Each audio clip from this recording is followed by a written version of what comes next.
안녕하세요. 리치고TV의 김기현입니다. 송동자입니다. 네. 자, 여러분들 그 꼬마 빌딩이라는 말 많이 들어보셨죠? 네, 얼마 전에도 이제 저희가 다룬 주제인데요. 자, 오늘은 이제 뭐든지 이 원조가 중요한데 이 꼬마 빌딩이라는 단어의 창시자이자 빌딩 리모델링 또 중개 전문가이신 우리 임동건 대표님을 모시고 건물 리모델링이 어떤 건지 요즘은 왜 신축보다 또 각광받는지 여러 가지 사례들을 한번 살펴보고자 합니다. 안녕하세요 교수님. 네, 안녕하십니까. 네. 임동원입니다. 네, 반갑습니다. 네, 네. 자, 먼저 이제 저희 리치고TV 시청자분들에게 간단한 소개 및 예. 인사 좀 부탁드리겠습니다. 안녕하십니까. 반갑습니다. 저는 빌딩 중개와 리모델링 컨설팅을 본업으로 하고 있는 DK 빌딩 연구소 대표 임동건이라고 합니다. 반갑습니다. 야, 그 임동건 대표님 같은 경우는 네. 이제 저도 이제 건설 쪽 일을 했었잖아요. 그렇죠. 네. 제가 이제 꼬마 빌딩 쪽에 한참 관심 많을 때 네. 이제 그때 책을 몇 권 샀거든요. 음. 그 중에서 한 권이 임 대표님 책이었어요. 아, 그래요? 네, 아, 그럼 저도 읽어봤을 것 같은데. 네, 이거 워낙 또 책을 많이 집필하셨고 또 네. 빌딩 관련된 책을 한 5권 정도 집필하셨잖아요. 아. 그러다 보니까 제가 오늘 이제 우리 게스트로 나온다고 해서 네. 제가 또 옛날 새록새록 그 기억을 떠올리면서 책을 좀 봤습니다. 야, 그러면은 이 꼬마 빌딩 관련해서는 이제 언제부터 이렇게 활동을 하신 거예요? 제가 이제 그 빌딩 전문으로 중개업에 뛰어들은 지가 이제 2008년도 아, 1월이었고요. 네. 그다음에 이제 그동안의 그 중개 경험과 리모델링 지식으로 2015년 9월에 첫 번째 책 10년 안에 꼬마 빌딩 한 채 갖기라는 아. 그 책을 출간을 했고 네. 그 이후부터 뭐 거의 1년에 한 권, 뭐 가끔 2, 3년에 한 권 건너뛰다가 이제 최근까지 이제 네. 꼬마 빌딩 책만 6권을 와. 준비했습니다. 야. 아니, 대한민국에서는 꼬마 빌딩 관련한 최고의 그러면 책이 가장 많으시죠? 그러니까요. 네. 야, 대단하십니다. 단어도 만들었고 어쨌든 네. 그게 첫 번째 책이 이제 종합 베스트셀러까지 네. 오르다 보니까 와. 네. 맞아. 지금 생각해보니까 말씀을 하니까 들어보니까 네. 제가 지금 오늘 그 봤던 책도 있고 10년 안에 꼬마 빌딩 그 책도 제가 읽었어요. 그러니까요. 네. 자, 여러분들 오늘 이 영상 굉장히 중요한 영상입니다. 이 꼬마 빌딩이라는 이 단어를 만드신 원조이시자 꼬마 빌딩 관련한 책만 6권 베스트셀러 내신 우리 작가님이시니까 오늘 영상 꼭 끝까지 지켜보시면 너무 좋을 것 같고요. 자, 책 표지를 보니까요. 이 부동산 조종기 리모델링이 답이다 라고 좀 적혀 있어요. 그래서 지금 이 시기에 어떤 분들이 또 이 책을 보면 좋을지 또 어떤 부분이 핵심으로 담겨 있을지 오늘 영상을 통해서 핵심 내용을 한번 풀어보도록 하겠습니다. 지금 이제 이 꼬마 빌딩 레벨업 재테크라고 하는 게 레벨업이 이제 그 밸류업 시키는 거잖아요. 네. 근데 리모델링을 통해서 건물 가치를 이렇게 밸류를 업 시키는 그런 건데 제가 이제 그 한 2년 전부터 그 부동산학 박사학위 논문을 준비를 해서 아, 네. 요번에 이제 통과하게 됐어요. 아유, 축하드립니다. 박사님. 예, 감사합니다. 그래서 그 서울 지역의 중수형 빌딩 리모델링 리스크를 주제로 썼는데 이 논문을 쓰기 위해서 제가 뭐 한 5, 6년 전부터 제가 리모델링에 직접 손댄 거 한 15건 정도 하고 그다음에 저희 이제 시공사들이 시공한 사례 등등 해 약 40건 사례를 기준으로 이제 그 리스크를 분석한 논문이거든요. 네. 그래서 그 논문을 쓰면서 이제 그 엑기스를 말하자면 추려서 책에 담은 거죠, 쉽게. 그래서 서울 시내에서 진행된 44건의 리모델링 사례를 난이도로 봤을 때 이제 난이도가 이제 그냥 낮은 거부터 네. 중간 수준, 그 다음에 아주 그 고난도까지 이렇게 총 44사례를 네. 이 책에 한 권에 담았으니까요. 노후 건물을 갖고 계신 분이나 네. 또 건물을 사서 리모델링을 하시려고 하는 분들은 네. 아마 많은 도움이 되지 않을까 생각합니다. 네. 아니 그러면요 대표님 그 44개 정도의 건물 리모델링을 하면서 리스크에 대한 부분을 다 체크를 하셨다고 했는데 네. 가장 리스키한 부분이 어떤 거예요? 일반적으로 생각할 때는 뭐 누수 일 같은데 어떤 건가요? 가장 큰 것은 이제 그 리모델링 대상 건물들이 네. 대개 보면 70년대, 80년대, 90년대 초 네. 요때 지어진 것들이에요.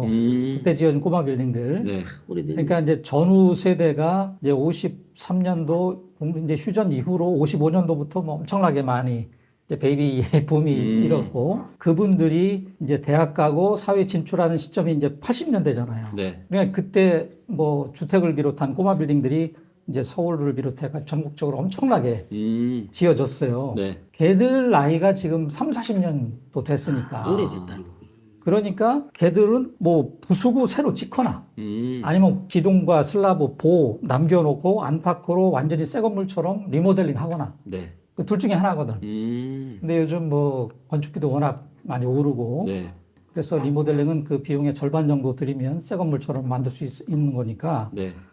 리모델링이 이제 압도적으로 여러 면에서 이제 유리하고 특히 이제 그 리스크가 뭐냐. 건물을 이제 리모델링 하려고 천장 뜯고 벽체 뜯고 뭐 바닥면 밑에 걷어내고 하다 보면 바닥면이 울퉁불퉁하거나 그렇죠. 그다음에 이제 준공 도서에 있던 여기 기둥이 있어야 되는데 이게 보니까 없어. 이런 것도 있고 보도 있어야 될 게 없거나 이런 도서와 실물이 불일치하는 문제. 그러니까 이게 상당히 많습니다. 그래요. 많아요. 근데 대표님, 우리가 실질적으로 옛날에 지어진 건축물 있잖아요. 70년대, 80년대 이런 거 같은 경우는 우리가 방금 말씀하신 거 확인하려면 건축물 현황도 있어야 되는데 그 당시엔 건축물 현황도 없잖아요. 근데 어떻게 확인이 됩니까? 건축물 현황도 근데 준공 도서가 네네. 그 예를 들어 7, 80년대만 해도 그때는 이제 손으로 그려서 설계 도서를 작성할 테니까. 그러니까 이제 준공 도서라고 하는 것이 도면이 이제 그 건물을 매매하다 보면 요게 잔금 때 갖고 와서 매수인한테 전해줘야 되는데 중간에 이제 뭐 중개사도 안 챙기고 매수인도 그런 거 챙겨야 될지 모르면 이게 그냥 없이 그래서 리모델링 하려고 보니까 건축물 현황도나 준공 뭐 도서 주세요 그러면 없어. 그런데 이제 구청은 갖고 있죠. 구청. 구청도 없는 경우가 너무 많거든요. 물론 없는 경우도 있지. 구청도 결국은 준공 그 도서를 기준으로 그 스캔해서 전자로 이렇게 보관한 거잖아요. 그런데 이제 애시당초 이게 분실돼 버리면 뭐 없지. 그러면 이제 새로 이제 실제로 실측을 하면서 도면을 만들어야지.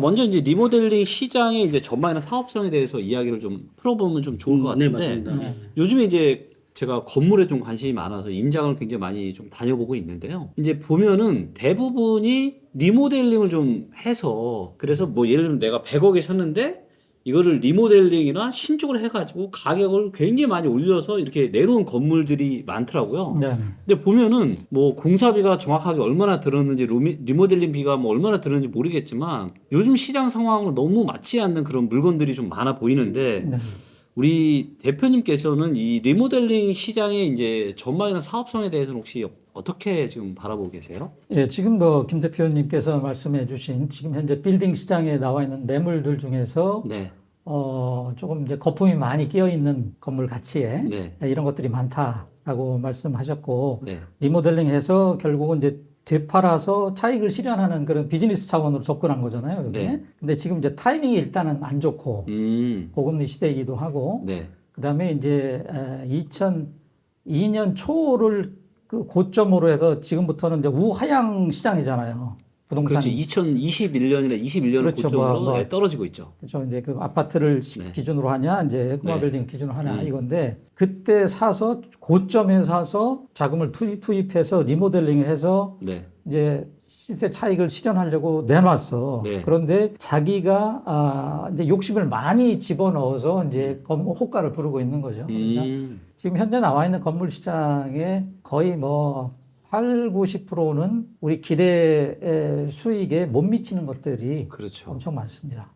그리고 이제 리모델링 전망이라 그러면 제가 논문을 쓰면서도 이제 그 철저히 조사했는데 2023년 12월 말 기준으로 뭐 불과 몇 개월 전이잖아요. 그때 기준으로 국토부 사이트에서 국토부에서 운영하는 그 V월드라고 있습니다. 있죠. 예. 그러면 이제 국내 모든 그 건축물 대장의 정보를 끌어와서 이렇게 그걸 수집해서 제가 이제 서울 지역에 있는 꼬마 빌딩보다 조금 큰 규모 중소형 빌딩 만 제곱미터는 약 3,000평 미만의 건축물을 전부 다 그 조사를 해봤더니 약 69만 동 정도 돼요. 근데 그 중에서 이제 주거가 한 60% 정도 차지하고 있고 그럼 얘들은 이제 재건축이나 재개발로 정비 사업이 진행될 것이고 그럼 이제 그 나머지가 이 리모델링 대상인데 준공된 지 한 30년 넘은 그러니까 비주거시설, 근생이라든가 뭐 이런 건물들이 약 한 서울 시내만 해도 한 18만 동 정도가 됩니다. 준공된 지 30년이 넘은 게 굉장히 많네요. 굉장히 많습니다. 그래서 그리고 우리나라의 지금 건설 시장에서 리모델링이 차지하는 비율이 최근에 한 19% 정도 돼요. 아, 네. 건물 공급하는 곳은 새 건물로 지어서 공급하는 것도 있지만 낡은 거를 리모델링해서 공급하는 것도 같이 이제 개발로 보거든요. 아, 네, 그래서 그 건설 시장을 신축과 리모델링을 통합해서 100이라고 보면 지금 현재 우리나라의 리모델링 시장은 아마 19% 정도. 그런데 이제 제가 말씀드린 대로 30년 이상 노후화 됐으면 네. 이거 리모델링을 해야 되니까. 그렇죠. 이제 서구 선진국이나 뭐 일본이나 이쪽에서는 건설 시장에서 차지하는 리모델링 비율이 30에서 40% 정도 되거든요. 그러니까 우리나라도 이제 2020년 되니까 막 20%에 안착한 다음에 점차 뭐 상향되지 않을까. 아, 네. 그래서 리모델링 전망은 굉장히 밝다고 봅니다. 아, 네. 자, 이제 빌딩들을 보면 이제 시대에 따라서 조금씩 이런 특징들을 좀 보이잖아요. 그렇습니다. 연도별로 이런 유행이 되었던 이런 좀 패턴들이 확실히 있나요? 있습니다. 아, 그래요? 우리 주변에 이제 우리 그 대표님들도 이제 대개 이제 우리 서울 시내 대한민국 국민의 60%는 아파트에 거주하시지만 그래도 이제 꼬마 빌딩들이 이렇게 몰려 있는 데가 많잖아요. 네. 그런데 보면 이제 건물 외벽이 빨간 벽돌로 마감된 것들이 꽤 많아요. 네. 그죠? 그런 것들은 거의 7, 80년대 그 아, 준공된 것들이거든요. 네. 그래서 빨간 벽돌이다. 거의 7, 80년대 중. 그러니까 벽돌이다 그러면 아주 오래된 건물. 적벽돌. 네. 네, 그렇죠. 빨간. 네. 그러니까 뭐 가로수길이다, 뭐 연트럴 파크다, 네. 뭐 건대 상권이다. 이 면에 가보면 아직도 소위 적벽돌로 마감된 네. 것들이 꽤 많습니다. 그때 이제 7, 80년대 그 대표적인 건물 외벽 마감 기법이 이제 적벽돌이고 그다음부터 이제 뭐 2000년대 들어서면서부터 이제 대리석이라든가 그다음에 뭐 알루미늄 복합 파넬 그러니까 이제 철판으로 건물 외벽을 이렇게 두르는 거 있잖아요. 이렇게. 네, 그뭐 알루미늄 판넬도 있고 뭐 징크도 있고 뭐 칼라강판도 있고 뭐 이렇게 있고 그다음에 이제 커튼월이라고 이제 유리로 삥 감싸는 네. 이런 것도 있고 이제 최근에는 뭐 현무암으로도 이렇게 현무암으로 하면 또 그게 그 물을 많이 먹는다 그래서 또 방수 문제에 대한 이야기가 또 나오던데요. 그렇긴 하죠. 그게 이제 그 표면에 이렇게 막 자잘한 그 기공이 많이 뚫려 있으니까. 네, 그래서 이제 그 뭐 호불호가 많이 갈립니다. 현무암. 특히 나이가 지긋하신 분들은 야 저거 하면 너무 물 스며들어가지고 이제 문제가 많아 이렇게 생각하시는 분들은 싫어하시고 그다음에 약간 젊은층은 저거 멋있네 이제 이렇게 네. 실용성이냐 아니면은 뭐 약간 미적인 부분이냐 이러잖아요. 아니 그러면 지금 이제 리모델링도 상당히 많이 진행을 하신 걸로 알고 있는데 실질적으로 정말 약간 성공한 케이스 예를 들어서 좋은 물건을 잘 선별해서 비용도 좀 적게 들어가고 그리고 거기서 수익도 내면서 뭐 이렇게 하신 그런 사례들도 좀 있을 것 같은데. 예. 뭐 그 건대역에 내리면 네. 건대 그 병원 있잖아요. 네. 네. 예. 몇 번 출구더라 이제 바로 건대역 사거리 코너에 이제 건대 캠퍼스가 있어요. 그렇죠. 첫 번째 건물이 이제 건대 병원이니까. 네. 그 병원 바로 건너편에 네. 그 스타벅스 건물이 있습니다. 1층, 1, 2층이 스타벅스인데 네. 스타벅스 그 스타시티 있는데 그쪽 말씀하시는 건가요? 스타시티 말고 이제 아니 거기서 그쪽이 반대쪽으로. 그쪽 스타시티는 이쪽이라 그러면 건대병원 있으면 이쪽, 저쪽으로? 네, 이쪽이지. 그러니까 먹자들 많은데. 그렇죠, 그렇죠. 네. 예. 거기 대로편에 5층짜리 건물인데 그것도 빨간 벽돌로 돼 있었던 이제 그런 건데 그게 한 3년 전에 이제 그 리모델링을 하면서 엘리베이터도 놓고 중축도 하고 이렇게 했는데 이제 공사하는 와중에 이제 스타벅스 그 매장 영업팀들 브랜드마다 그 영업팀들이 있잖아요. 네. 뭐 직영을 할 거냐, 뭐 프랜차이즈로 할 거냐 이런 친구들이 와서 보니까 뭐 건대 상권이야 좋은 상권 중에 하나니까 우리 1, 2층을 우리한테 주시오.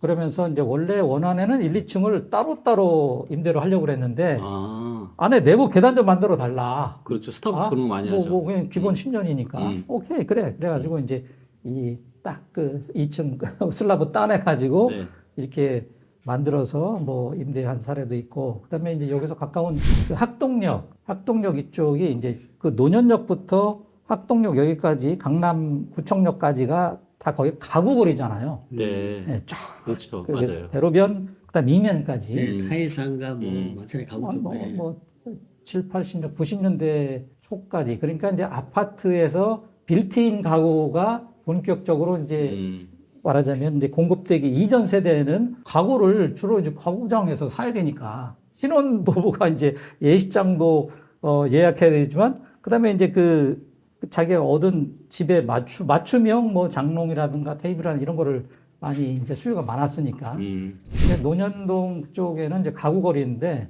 이게 이제 뭐 90년대 후반 2000년대 들어서 빌트인으로 다 교체가 되니까 근데 지금 뭐 거의 몇 개 안 남았잖아요. 아, 네. 이 건물 4층짜리였는데 통으로 가구전 시장으로 쓰다가 얘들이 망해서 나가니까 전체가 공실이야. 아, 엘리베이터도 없어. 네. 그러니까 이제 이거를 이제 우리 그 리모델링 그 회사 대표하고 상의해가지고 증축을 이제 구조 보강을 하면서 4층 건물인데 4층을 증축을 했어요.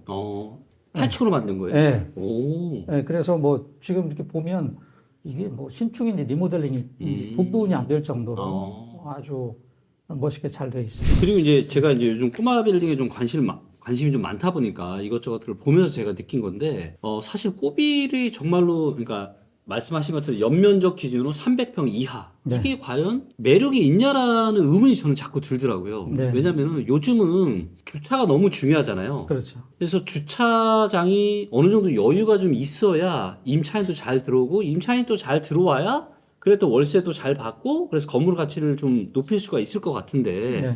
그래서 이제 뭐 이런 주차나 뭐 리모델링 사업 관련해서 굉장히 주의해야 될 점이 좀 있을 것 같거든요. 네. 그래서 리모델링 사업 전에 뭐 반드시 좀 유의해야 될 점이라든가 리스크 뭐 이런 것들은 또 어떤 게 좀 있을까요? 지금 이제 그 김 대표님께서 이제 말씀하신 거는 제가 이제 꼬마 빌딩 그 저자이기 때문에 이제 작은 건물에 대한 애착도 있고 네. 그다음에 이제 은퇴기에 있는 분들이 노후에 그러니까 이제 생활 안전판이라고 하는 이제 조그만한 건물 위주로 말씀드리지만 네. 뭐 예를 들어 종잣돈이 뭐 50억, 100억 있다. 네. 그러면 레버리지 일으키면 뭐 100억 이상짜리 살 수 있잖아요. 네. 그럼 꼬마 빌딩 규모를 넘어서는 이제 중소형 빌딩으로 네. 할 수 있으니까 그거는 오히려 쉽지요. 예, 그거는 뭐 대지가 예를 들어서 뭐 200평, 300평이고 그러면 일조권 사선도 이제 그 대지 안에 공지에다가는 이제 주차장을 놓고 네. 이렇게 올리면 그냥 다리처럼 이렇게 꺾어져 올라가는 게 아니라 스트레이트로 끝까지 올라가니까 예, 그런 거는 이제 오히려 그 자금력이 이제 풍부한 투자자분 같은 경우는 그렇게 뭐 골치 안 아파도 돼. 네. 그런데 이제 내 제한된 종잣돈 한도 안에서 최대 재테크 효과를 얻으려고 하다 보니까 10억, 20억 가지고 있는 분들한테 네. 이제 그 말하자면 이제 그 실탄 한도 안에서 최고의 효과를 얻을 수 있는 거를 만들어 드리려고 하다 보니까 네. 주차장이 없는 경우도 있지만 예를 들어서 뭐 땅이 50평, 60평만 돼도 그 실제로 그 건축물 현황도라든가 준공 도서에는 주차장이 없는 경우도 있지만 그 공지에다가 그릴 수가 있거든요. 주차 구획을 그 예를 들어서 폭 2.5m, 길이 5m 이런 게 하나 있으면 주차 한 대 할 수가 있으니까 그다음에 또 있어? 그러면 옆에다가 뭐 두 대를 하면 이제 한 80평 정도 증축을 할 수가 있고 그 투자를 하시기 전에 건축물 현황도를 받는 게 중요합니다. 굉장히. 그럼 현황도에는 1층 현황도에는 어디가 주차장이다 아니다 이게 나와 있고 네. 그다음에 주차장이 없어. 그런데 공지가 이렇게 이게 돼 보니까 2.5m, 5m 이거 주차 한 대 또는 두 대를 넣을 수 있는 자리가 있어. 그러면 지금 건물이 4층이라 하더라도 추가되는 용적률에 여유가 있으면 그만큼 증축을 하면서 한 대 그리면 40평 이렇게 올릴 수 있고 두 대까지 넣으면 이제 80평까지 지을 수가 있으니까 이런 부분이 굉장히 좀 중요하다고 생각합니다. 오늘 뭐 저희가 꼬마 빌딩 관련해서 이렇게 쭉 말씀을 많이 이야기 들었는데요. 분명히 이제 지금 아까 말씀하셨던 것 중에 지금 현재의 시장은 노후화되어 있는 건물을 가지고 계신 소유자분들께서 이 꼬마 빌딩에 대한 고민을 한다고 할 것 같다고 말씀을 해주셨는데 네. 끝으로 이제 그분들한테 그러면 만약에 리모델링을 계획을 하고 계신다라고 했을 때의 조언이나 당부 말씀 있으면 네. 해주시죠. 제가 이제 뭐 박사 논문을 쓰면서 중소형 빌딩 리모델링 리스크에 대한 연구를 하면서 이제 건설사 대표, 뭐 건축사, 구조기술사 이런 분들한테 이제 설문을 통해서 이제 리스크라는 것이 결국은 이제 리모델링한테 가장 주의해야 될 점이란 네. 말이에요. 그 주의해야 될 점을 게을리하면 리스크로 돌아오는 거니까 가장 주안점이라는 것이죠. 이것은 이제 그 내가 건물을 예를 들어서 여기 뭐 논현동에 갖고 있다. 그러면 논현동 이 주변 뭐 반경 뭐 한 500m 요 시장 조사와 이제 입지 분석을 통해서 이게 이제 상권이 어느 정도 형성돼 있다 그러면 이제 전체를 근린생활시설로 임대 계획을 맞출 수도 있고 상권이 좀 그 정도가 아니다 그러면 1층만 근생으로 놓고 나머지 뭐 한두 층은 사무실을 놓고 나머지는 뭐 주택으로 넣는다든가 이렇게 입지 맞춤형 그 층별 임대 계획 짜는 게 가장 중요하고. 아, 그러니까 그 건물이 위치해 있는 상황에 따라서 한마디로 그렇죠. MD 구성을 그렇죠, 그렇죠. 거기에 적합하게 해야 된다는 그렇죠. 거죠. 그래서 근생을 넣을지 사무실을 넣을지 주거 관련을 넣을지. 그렇습니다. 그래서 이게 이 설계가 제일 중요하다. 그게 가장 중요합니다. 이게 또 항상 그러려니 생각했지만 네. 또 이게 제일 중요한 게 입지 맞춤형 구성. 그렇습니다. 이게 지금 제일 중요한 거네요. 그리고 또 건물 그 파사드라고 그러죠. 건물 그 정면의 그 디자인. 메인 엔트런스 들어가는 어떻게 보면 첫인상이잖아. 건물의 그렇죠. 첫인상. 예. 우리가 뭐 처음 만났을 때 얼굴이 말하자면 건물의 파사드야. 전면의 그 이미지니까. 네. 그러니까 그 이미지를 최대한 예쁘게 꾸며야 되니까. 네. 그러면 이제 이 건물 디자인이라는 것이 말하자면 이제 그 뭐 남성이든 여성이든 이제 메이크업을 어떻게 하느냐에 따라서 네. 굉장히 좀 매력적으로 보이고 그렇죠. 그냥 평범하게 보이기도 하잖아요. 그러니까 이제 건물도 전면을 아주 멋있게 꾸며야 되니까 요즘 뭐 건축 기술, 디자인 기술도 엄청 많이 발달해서 네. 그 신축 건물처럼 뭐 같은 그 예쁘게 디자인할 수 있는 게 가능하니까 리모델링하면서 MD 구성, 그 입지 최적화된 MD 구성하고 건물 디자인 이 부분에 이제 최대한 신경을 많이 써요. 야, 또 이렇게 한 번에 이렇게 또 마지막에 정리를 딱 해주시니까 네. 난 또 어떤 말씀을 하실까 했는데 야 이거 사실 입지 맞춤의 구성 이거 정말 중요하네. 그러니까요. 아니 진짜 중요할 것 같아요. 네, 한마디로 이제 내가 거기에서 뭘 팔 거냐잖아요. 내 건물을 통해서 어떤 걸 팔 거냐. 내가 근린 생활시설을 팔 거냐, 사무실을 팔 거냐, 주거용을 팔 거냐. 아니면 자기가 들어갈 거냐. 그렇죠. 그리고 비율을 또 어떻게 할 거냐. 이거는 정말 너무 중요할 것 같고 또 첫인상이 굉장히 중요하기 때문에 첫인상 파사드. 네, 제가 전문 용어에 좀 약해가지고 아직은 건물 쪽은. 네, 그거를 또 어떻게 하는지가 너무너무 중요하겠네요. 예. 자, 오늘 이렇게 이 꼬마 빌딩이라고 하는 이 단어를 또 용어를 창시하시고 또 꼬마 빌딩 관련한 책만 6권 이상 또 집필을 하신 우리 임동건 교수님과 굉장히 좋은 시간을 좀 나눠 보았고요. 다음에도 또 한번 또 나와 주시죠. 네. 그럼 그래서 앞으로도 제가 또 누누이 얘기하고 있잖아요. 뭐 당장은 아니지만 빠르면 올해 말이나 늦어도 한 내년 어느 즈음 정도에는 정말로 이제 이 건물을 사기에 굉장히 저는 좋은 시기가 좀 올 거라고 판단을 좀 하고 있거든요. 그렇기 때문에 앞으로도 이제 이런 건물, 꼬마 빌딩 관련한 이런 컨텐츠에도 많은 분들 관심 가져주시면 좋을 것 같고. 약간 시리즈로 이렇게 해도 될 것 같아요. 그럼요. 예, 계속. 그리고 일단 제가 궁금한 것들이 너무 많아서 우리 교수님을 좀 자주 좀 뵈야 될 것 같고요. 오늘도 다시 한번 또 와주셔서 진심으로 감사드리고 또 우리 시청자분들께서도 오늘의 내용 좋으셨다라면 좋아요와 구독 또 댓글 댓글. 해주시면 감사하겠습니다. 고맙습니다.